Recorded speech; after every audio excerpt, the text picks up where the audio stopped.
یو ځل حضرت ابو هريره رضی الله تعالی عنہ دا په صحابو کې ډیر مشهور صحابي دی او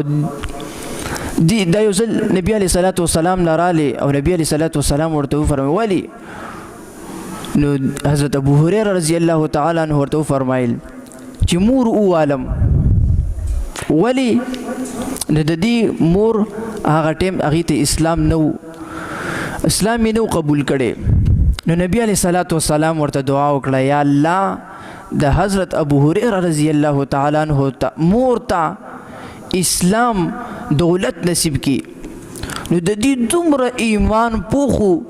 چې په لارو کې منډې والي حضرت ابو هريره رضی الله تعالی عنہ چې نبی علیه الصلاۃ والسلام دعا وکړه او دا به نه قبلیږي نو په لارو کوڅو کې منډې والي خلکو ته تپوس کوي ولې ابو هريره تا باندې څه چلو شو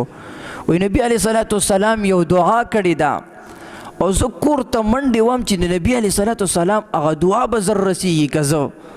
خو چې کله راتلو نو مور وهلی و چې دلته مزه نبی علیه الصلاۃ والسلام خواله مزه لیکن کله چې کور ته ځي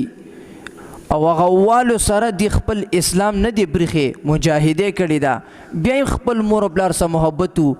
کله چې کور ته رسېدو نو مور ورته آواز وکړو صبر وکړه ما ته کلمه ووایه لا اله الا الله محمد رسول الله د نبی علیه الصلاۃ والسلام دعا د حضرت ابو هريره رضی الله تعالی عنہ نه مخکې رسېدلې وه نو خپل والدین که تا ته دا تلقین کوي چې مسجد ته مونځ له مزه نو ته به د هغې خبره نه مني مسجد ته به ته ځې که یو غلطې خبرې تلقین درته کوي چې ته لاړ شه دا غلط کار وکړه نو ته به هغه نه کې خو بیا به د مور او پلار د والدینو بې عزتي نه کې بس هغې سره به وخت تیرې